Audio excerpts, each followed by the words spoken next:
샬롬 할렐루야. 로마서 12장 3절. 내게 주신 은혜로 말미암아 너희 각 사람에게 말하노니 마땅히 생각할 그 이상의 생각을 품지 말고 오직 하나님께서 각 사람에게 나누어 주신 믿음의 분량대로 지혜롭게 생각하라. 아멘. 믿음의 1단계에서 5단계를 요약을 합니다. 복음을 듣고 믿음으로 성령을 받으면 구원받을 수 있는 믿음의 1단계에 들어섭니다. 점차 하나님의 말씀을 듣고 배워서 행하려고 노력하기 시작하면 믿음의 2단계로 들어서게 되고요. 그 다음에 하나님이 믿어지고 인정됨으로써 하나님의 말씀을 들으면 순종하려고는 하지만 어떤 것은 순종하고 어떤 것은 순종하지 못합니다. 좀 더 믿음이 자라서 3단계에 들어서면 어느 정도 말씀대로 지켜 행할 수 있는 능력이 생기게 됩니다. 힘들고 어렵게 말씀을 지키는 것이 아니라 자연스럽게 말씀대로 행할 수 있는 안정적인 믿음의 단계에 접어드는 것이죠. 하나님의 말씀대로 행하면서 범죄하지 않을 뿐 아니라 마음에 있는 근본, 죄성까지 벗어버리면 믿음의 4단계에 들어서게 되는데 비로소 거룩하고 성결한 하나님의 참 자녀가 된 것입니다. 1단계와 2단계는 육에 속한 신앙으로서 아직 신앙의 기본을 닦는 과정입니다. 3단계에 들어가야 영적인 신앙생활의 기반을 닦기 시작하는 것이며 영적으로 참된 믿음이라고 인정받으려면 믿음의 4단계에 이르러야 합니다. 믿음의 4단계에서는 의심이라고는 전혀 없이 모든 말과 생각과 행동이 100% 하나님을 신뢰하는 가운데 이루어집니다. 그래서 신앙생활을 시작해서 3단계에 이를 때까지는 영적인 믿음의 기반을 다져가는 과정이요. 영의 믿음을 이룬 4단계에서부터는 아버지의 근본에 담긴 온전한 사랑을 자신의 마음 안에 쌓아가는 과정입니다. 믿음의 4단계에서 본성 깊은 곳에 숨겨져 있는 육의 흔적과 같은 것들까지 버려나가고 모든 영적인 열매들이 주렁주렁 맺히게 되면 최고의 믿음인 5단계에 들어섭니다. 이때부터는 아버지께서 각 사람의 마음의 향을 기뻐 받으시며 더 아름답고 더 온전한 최고의 열매로서 새 예루살렘에 들어오게 하시고자 다시 각 사람을 연단하며 인도해 나가시지요. 이러한 믿음의 단계들을 다시 묶어서 보면 1단계와 2단계, 3단계를 하나로 볼 수 있고 4단계와 5단계를 하나로 볼 수가 있습니다. 바로 육에 속해 있는 영에 속해 있는 바로 육에 속해 있는가 영에 속해 있는가 하는 기준에 따라 나눈 것이죠. 3단계와 4단계의 차이는 이 땅에서의 응답과 축복도 또 천국의 영광도 서로 천지 차이라 할 수가 있습니다. 성경에 기록된 모든 약속과 축복이 사실은 4단계 이상에 들어간 영의 사람에게 해당하는 것이며 5단계에 들어가면 모든 분야의 모든 축복이 온전히 임하게 됩니다. 물론 믿음의 3단계까지도 축복과 응답이 없는 것은 아니지만 각자의 믿음의 분량 속에서 하나님 앞에서 합당하게 행하는 만큼만 부분적인 축복을 받을 수가 있습니다. 여기서 믿음의 5단계 이름 부른 새 예루살렘 성에 거하고요. 믿음의 4단계는 3천층에 거합니다. 3단계 있는 믿음 2천층에 거하고 2단계에 있는 분들은 믿음 1천층에 거하고 믿음의 1단계 있는 분들은 낙원에 거합니다. 유유상종입니다. 무엇이든 즉시 온영의 사람이 받게 되는 축복을 살펴보면요. 무엇이든지 즉시 응답을 받게 됩니다. 시편 37편 4절 또 여호와를 기뻐하라 저가 네 마음의 소원을 이루어 주시리로다 했습니다. 여호와를 기뻐한다는 것은 문자적으로 설명을 하면 여호와로 인해서 기뻐하고 즐거워한다는 것이죠. 물론 각각의 믿음의 단계에서 나름대로 하나님을 인해 기뻐할 수 있지만 진정한 기쁨이 위로부터 임하기 위해서는 사람 편에서 믿음의 5단계 온전한 믿음으로 여호와를 기쁘시게 할 수 있어야 하는 거죠. 이렇게 하나님을 기쁘시게 하는 믿음을 가진 사람은 마음에 품기만 해도 신속하게 응답을 받는 것입니다. 이제 예를 들면 어제 같은 경우 비가 억수같이 내릴 때 하나님 어떤 뜻하신 바가 있어요. 속내가 있어요. 하나님 속내. 근데 그 하나님이 기쁘시고 그런 속내를 모르고 원망 불평한다던가 하나님은 그러면 하나님을 서운케 하는 거죠. 근데 그런 하나님의 깊은 속마음을 알아요. 그래서 영광을 돌리고 찬양 올려드려요. 그게 하나님을 기쁘시게 하는 거죠. 그러면 온 영으로 들어가면 어떻게 구하는 즉시 응답을 받는 것일까요? 하나님께서 공의에 합당하게 응답해 주시는데 그 공의에 있어서 가장 대표적인 것은 7영 측정입니다. 이는 각 사람에게 있어서 7가지 분야, 곧 믿음, 기쁨, 기도, 감사, 계명을 지킴, 충성, 사랑, 이러한 분야들을 측정해서 각자의 믿음의 분량 안에서 일정한 기준치에 합당할 때라야 응답도 축복도 받을 수 있는 것입니다. 자, 어제 같이 이제 폭포수가 장대비가 내린 중에서 쭉 행진을 했어요. 그럼 그들한테는 믿음이 있어요. 하나님이 함께하는 그 살아있는 믿음이 있어요. 그러면서 그 걷는 걸음마다 기쁨이 있어요. 기쁨이 있고, 그래서 이제 각자 이제 기도하면서 걷습니다. 거기에 왜 왔어요?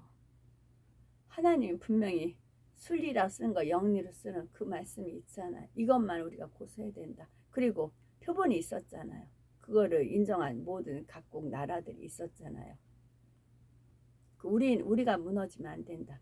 그런 시대적인 그런 사명을 가지고 있는 분들이 모였잖아요. 그러면서 그들이 그동안 쌓아왔던 기도들이 있어요. 그래서 이제 그 장이 펼쳐서 나온 겁니다. 근데 그분들 기도가 있어요. 그 다음에 범사에 감사, 그의 모든 일들 다 감사, 그런 마음이 충만하게 있습니다. 그러면서 계명을 지키는 거잖아요. 하나님은 악을 미워해라. 여호와 하나님을 경외하는 것은 악을 미워하는 것이다. 하나님을 경외하기 때문에 계명을 지키기 위해서 나왔잖아. 악을 미워하기 때문에 나온 거잖아요. 그 충성을 합니다. 아침부터 저가 10시 차가 이제 끊길 것 같아가지고 10시에 일어났거든요. 마지막 그 이제 막 그 율동도 있고 막 그랬었어요. 그래서 그래야 집에 오니까 11시 반? 그 정도 됐어요. 차가 끊기면 안 돼서 10시에 저도 밤 10시에 일어났거든요. 자리를 떴거든요. 그렇게 끝까지 그러면서 오면서 쓰레기들이 한가운데 다 이제 모으잖아요. 그러면서 그 밤에 막 청소하는 분들도 막 수고하는 분들이 있어요. 그런 충성, 거기에 무엇이 있어요? 사랑이 있잖아요. 하나님을 사랑하기에 와서 그렇게 충성을 하는 거잖아요. 그 7영 측정에 따다닥 다 맞는다고요. 그리고 이제 여기서 그 야광 이렇게 끼다랗게 해가지고 하는 것을 다 나눠주셨어요. 한 분이 다 개인적으로 사가지고 나눠주셨습니다. 근데 어떤 분이 3개인가를 놓고 자리를 뜨셨어요. 그걸 제가 봤어요. 근데 제가 손 닿긴 뭐예요. 근데 내 옆에 어떤 남자분이 와서 딱 앉았어요. 근데 내 옆에 분이 이게 없어요. 그래서 제 거를 드리고 나서 이제 거기 거 손을 뻗기가 그래서 그 옆에 있는 분한테 저거 좀 달라고 했더니 뭐라는 줄 아세요? 제 거 아니에요. 그래요. 그냥 저는 그 사람이 놓고 간 걸 저는 봤지만 이분은 몰랐잖아요. 그러니까 제 거 아니에요. 양심이 바르다는 거죠. 내 거 아닌 거는 손 안 된다는 거죠. 불분명하니까 본인은 그러시더라고요. 그런 분들 거의 그랬어요. 뭐 하나 이렇게 스쳐도 죄송하다고 인사하고 뭐 하나 해도 감사하다고 인사하고 믿음의 7영에 다 합격을 했다고요. 거기 있는 분들이. 가령 믿음의 3단계에 있는 사람이 기도는 많이 하지만 기쁨이 없다거나 충성은 하는데 감사가 없다면 7영의 측정에 부족한 만큼 응답이 더디 오게 되는 것입니다. 그런데 온영으로 들어온 사람은 성결되어 하나님과의 사이에 죄에 대함이 없을 뿐만이 아니라 진리의 열매들이 마음에 온전히 채워져 있게. 또 한 가지, 헌금을 안 걷었어요. 헌금아 돈 돌리는 거 없어요. 그 행사에 막대한 돈이 들어가겠죠. 각자 지원을 했겠고. 얼마나 깨끗, 청정지역. 얼마나 깨끗해. 개인이 영광 취하는 것도 없고. 그래서 온전히 하나님 은혜가 쏟아진 겁니다. 또 그 누리고 영광 돌리고 하나님 기뻐하시고 7영 출정할 때 땅 다 두드러락 맞고. 가령 믿음의 3단계에 있는 사람이 기도는 많이 하지만 기쁨이 없다거나 충성은 하는데 감사가 없다면 7영의 측정에 부족한 만큼 응답이 더디 오게 되는 것입니다. 그런데 온영으로 들어온 사람은 성결되어 하나님과의 사이에 죄의 담을 없을 뿐만 아니라 진리의 열매들이 마음에 온전히 채워져 있기에 7영의 측정의 모든 분야에서 합격점을 받게 됩니다. 그러니 즉시 응답이 임하는 것이죠. 더구나 아버지를 꼭 닮은 마음 가운데서 하나님 아버지의 마음에 합당한 것만을 구하니 매번 넘치도록 응답을 받아도 공의의 법칙에 전혀 어긋나지 않는 것입니다. 저는 주님께서 저한테 이제 말씀을 하시고 저의 눈을 이끌어서 이제 하늘을 보게 하세요. 하늘을 보며 저한테 말씀하신 그런 것을 하늘에 이제 그 기사라고 할 수 있어요. 뭐 해가 들어왔다 나갔다 하는 것도 있고 해가 돌아가는 것도 있고 구름이 이제 이렇게 펼쳐지는 거 있고 그래서 이제 그걸 같이 이제 시청각적으로 이제 믿음이 더 확 오게끔 하늘에 이제 펼쳐집니다. 그래서 집회 도로 중에서도 이제 주님께서 이끌어서 이렇게 이제 하늘을 이렇게 쳐다봤어요. 근데 주로 전에는 저 혼자 봤어요. 근데 아니요. 제가 보니까 같이 봐요. 같이 봅니다. 내가 이거 보세요 할 필요도 없어요. 그냥 하늘을 쳐다봤어요. 봤더니 아닌 게 아니라 다른 데는 이제 어두운데 거기만 하늘문이 열려가지고 막 구름 형상들이 막 펼쳐졌습니다. 그냥 봐요. 저 혼자 보기 아까우니까 보세요 할 것도 없어요. 제가 그냥 이렇게 봤어요. 그랬더니 보시더라고. 내 주변에 있는 분들은. 또한 범사의 명철의 길을 찾을 수가 있습니다. 명철의 길이요. 온영의 사람이 받게 되는 축복은 무엇이든지 즉시 응답을 받게 되고 범사의 명철의 길을 찾을 수가 있습니다. 고린도전서 2장 10절에 오직 하나님이 성령으로 이것을 우리에게 보이셨으니 성령은 모든 것 곧 하나님의 깊은 것이라도 통달하시느니라 하셨습니다. 성령의 음성을 밝히 들을 수만 있다면 형통하지 못할 일이 어디 있겠는지요. 위험한 길을 막아주시고 축복의 길을 알려주시며 어려운 문제가 있다 해도 풀 수 있는 길을 알려주십니다. 그러니 그 음성에 순종만 하면 만사 형통의 길로만 갈 수가 있는 것입니다. 그런데 마음의 제약이 버려진 만큼 비절리가 없는 깨끗하고 맑은 마음을 이룬 만큼 성령의 음성도 밝히 들을 수가 있고 주관도 받을 수가 있는 것입니다. 믿음의 4단계에만 들어가도 성결된 마음 속에서 성령의 음성을 정확하게 들을 수 있으므로 아버지께서 원하시는 것이 무엇인지를 분명하게 분별할 수가 있습니다.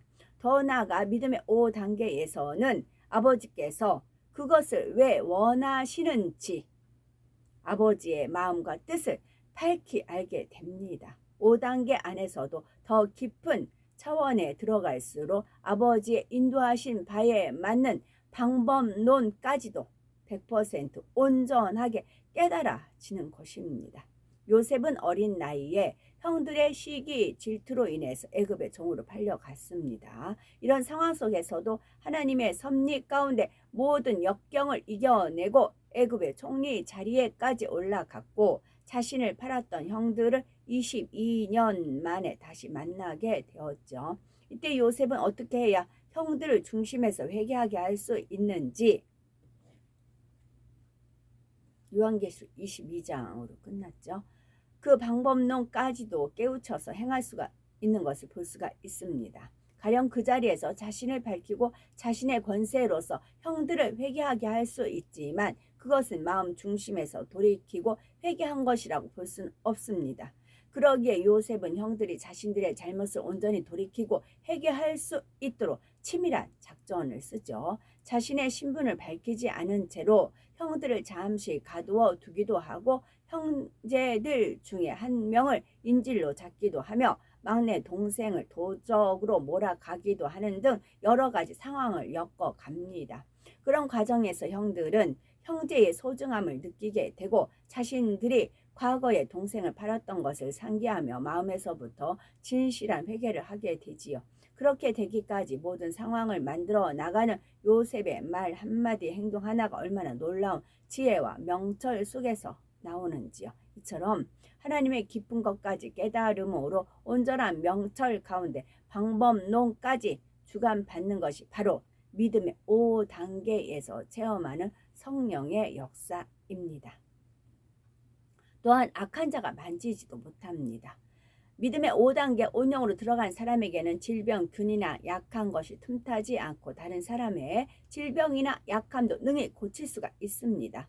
귀신도 능히 쫓아낼 수 있고요. 거룩하고 온전한 마음에서 나오는 영적인 권세로 인해 온영으로 들어간 사람에게는 어떤 어둠의 세력도 해를 입힐 수가 없습니다. 그래서 요한일서 5장 18절에 하나님께로서 난 자마다 범죄치 아니하는 줄을 우리가 아노라. 하나님께로서 나신 자가 저를 지키심에 악한 자가 저를 만지지도 못하느니라 하셨지요. 예수님께서도 때가 되어 잡히시기까지는 악한 사람들이 아무리 예수님을 미워해도 예수님 앞에서 직접 욕하거나 대적하지는 못했습니다. 물론 온영으로 들어간 사람에 대해서도 원수마귀 사단 편에서는 회방하기를 포기하거나 가만히 있지는 않습니다. 이 땅에서 자기들에게 주어진 권세 속에서 어찌하든 시험거리를 만들고자 하며 하나님의 나라를 이루지 못하게 해방하려고 끊임없이 시도를 하지요. 그러나 아무리 해를 입히고자 송사한다 해도 하나님께서 허락지 않으시니 머리털 하나 다치지 못하는 것입니다. 그런데 때로는 영의 사람, 온영의 사람이라도 이러한 원수마귀 사단이 송사를 할 때 하나님께서 시험을 허락하실 때가 있습니다. 이럴 때는 공의 가운데 하나님의 나라를 크게 이루시거나 더 큰 권능을 받기에 합당한 그르심을 보이시고자 하나님께서 허락하시는 경우이지요. 예를 들어서 베드로나 사도 바울 같은 경우에는 온전한 믿음의 분량에 이르렀음에도 주의 이름으로 인해서 핍박과 고난을 받았고 결국은 순교하기에 이르렀습니다. 또한 초대교회 당시 순교한 성도들도 여기 나오네요. 온영으로 들어가지는 못했다 해도 죽임 당할 만한 큰 죄악이 있었던 것이 아닙니다. 그러나 성도들이 죄 없이 흘린 핏값을 통해 더 많은 영혼들이 구원을 받고 더 넓은 지역으로 복음이 전파될 수 있도록 공의의 법칙을 충족시킨 것입니다. 물론 믿음으로 순교한 성도들에게는 잠시의 고난과 비교할 수 없는 천국의 영광이 주어질 수 있었죠. 또한 흠도 없고 점도 없는 온영의 사람이 애매히 고난을 당할 때 순전한 믿음과 사랑으로 승리하고 나면 하나님께서 그에게 한층 더한 축복과 권능을 주셔도 원수마귀 사단이 송사를 할 수가 없습니다. 지금 초대교회 당시 순교한 성도들은 온영으로 들어가 여기서부터 한층 더한 축복과 권능을 주셔도 원수마귀 사단이 송사를 할 수가 없습니다. 이 부분에 속한 분들 어제 배웠던 것입니다. 그분들은 3천층에 거하십니다. 누구누구인지 전 몰라요. 7명이 측정을 했을 때 합격입니다. 이처럼 온영으로 들어간 사람이라도 권능에 권능을 더하여 더 크게 하나님께 영광 돌리게 하시려는 섭리 속에 악한 자가 회방하는 것도 잠시 동안 하나님께서 허락하실 때가 있는 것입니다. 그 반대쪽에서 그런 행사를 어제 7월 16일 안 했다면 우리 그렇게 모여서 하나님께 영광 돌리고 천국을 침노할 수가 없었겠죠. 그들이 장을 베풀었기 때문에 우리는 생기가 들어갈 수 있는 은혜가 주셨습니다. 그러면서 또 언제 생기 그것이 또 산부인과 낳는 거잖아요. 낳고 영을 낳고 성령을 통해서 영을 낳잖아요. 성령을 위해서 심는 자는 영생을 거두는 거잖아요. 그래서 하나님께서 또 그렇게 풀어주셨습니다. 온영으로 들어갈 때 축복은 이외에도 이루 다 말할 수가 없습니다. 그러나 그 모든 축복보다도 더욱 크고 귀한 축복은 바로 영원한 천국에서 주어지는 새 예루살렘의 영광입니다.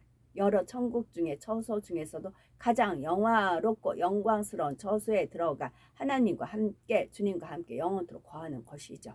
그러므로 빛 대신 하나님의 말씀에 자신을 비춰보아 부지런히 점검하고 변화되어 흠도 점도 없는 온전한 믿음의 분량까지 신속하게 들어와야 되겠고, 그래서 하나님께서 약속하신 모든 축복을 받아 누리며 마침내 영광스러운 새 예루살렘에 들어가 거할 수 있는 우리가 되어야 되겠습니다. 백부자 다 심판이 딱 있는데 3천층으로 이제 만약에 3천층이라 판단이 났어요. 그러면 본인들 놀랄 거 아니에요. 어떻게 3천층? 그랬을 때는 어제 그 이제 거리 비가 폭포수 같이 막 장대비가 내리는 중에 차량에서도 하고 막 그랬을 때 그 장면을 비춰줍니다. 그리고 이제 거기에 저도 이제 그 무리 중에 있었어요. 그때 하나님께 저한테 이제 주신 그런 오더가 있었고, 이렇게 해라 저렇게 해라 7명 측정 타다닥 나옵니다. 그게 뭐예요? 지극히 작은 일에 충성했다 생각을 하겠죠.